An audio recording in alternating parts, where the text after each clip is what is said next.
Hello, my name's Harsh Reddy and I'm a consultant in anaesthetics and intensive care medicine based here at Wrexham. So 3/4 of my time I spend in theatre. My main area of interest are the upper GI and vascular lists, but in the other half of my job I work on intensive care, so just covering the shop floor with the other 7 consultants. My name's Kate Sinclair. I'm a staff nurse on the critical care unit in the Wrexham Hospital. I've worked here now for 8 years, and part of my role is looking after both medical and surgical in high dependency and intensive care patients, patients that have had emergency surgery, patients that have elective surgery.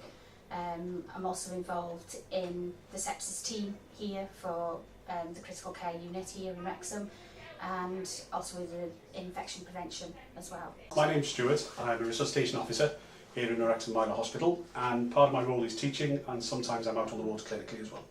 Sepsis is a condition where there's an overwhelming infection that's gone into the bloodstream, and if it's not treated it can cause multi-organ failure.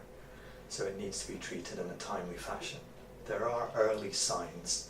We can pick it up by looking at your vital signs, things like heart rate, blood pressure, temperature, and a few specialist blood tests.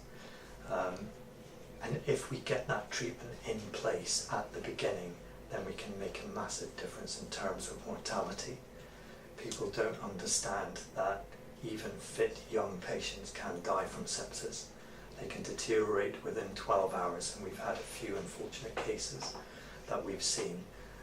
Just to highlight to staff, public and our colleagues just what a danger sepsis can be if it's taken lightly. The signs of sepsis can be quite general, and I think that's why a lot of people sometimes stay at home a little bit longer perhaps than what they should, because it can be classed as sometimes flu-like symptoms, generally shivery, cold, clammy skin, pale, mottled skin sometimes, generally feeling extremely unwell, like you've never felt that unwell before. So I think sometimes that's why people get a little bit confused about perhaps not coming into hospital and not bothering people or bothering their GP, but people should be aware of the signs of sepsis, and especially things like GPs, our doctors, they need to be stopping and thinking, could this be sepsis? And even if it turns out not to be, then that's fine, but we need to be aware of it, and we need to have that at the forefront of our minds each time people come in with a new infection. I deliver lectures on sepsis to the nursing staff and to the medical staff. It's been integrated into all our courses now, so from our very small half-day refresher courses right up to our 2- and 3-day advanced courses, we're teaching this sepsis 6 bundle, we're teaching people how to recognise it using inflammatory responses, and making sure that people pick it up on it, and reminding staff, particularly the nursing staff, that they are a big role to play, in that they can say, I don't think this patient's well, and they can then push that further up the chain to get the doctors involved more quickly, get the advanced intervention team involved more quickly, or the worst outcome is when they call in for us to come and see them as a bigger team, taking over their care and transferring them up to the intensive care unit.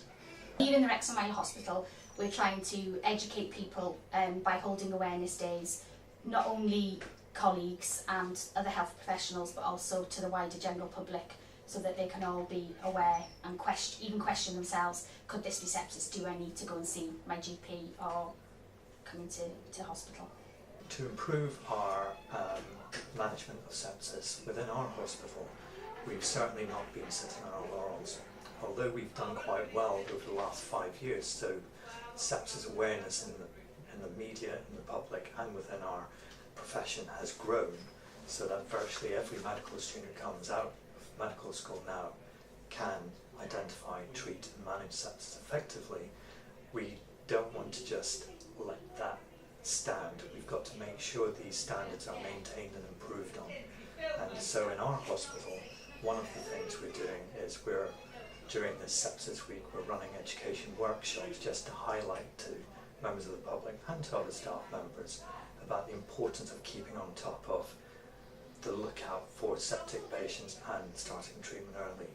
We ran a similar program in May, and it was such a success. There were so many members of the public who came to talk to us who didn't know and who felt educated when they left our stall, similar to this one. and others came with heartwarming stories of how we made a difference in a family member's life that we had managed to turn around and save. So that was really good for us, and obviously to share those stories. For the UK Sepsis Trust, we use their posters to promote sepsis and for people to become aware of sepsis. If any member of the public or any other staff are interested, they're always looking for fundraisers, they're always looking for support, and their website is full of patient stories and lots of useful information. So anybody who goes onto the UK Sepsis Trust website will find the information they need.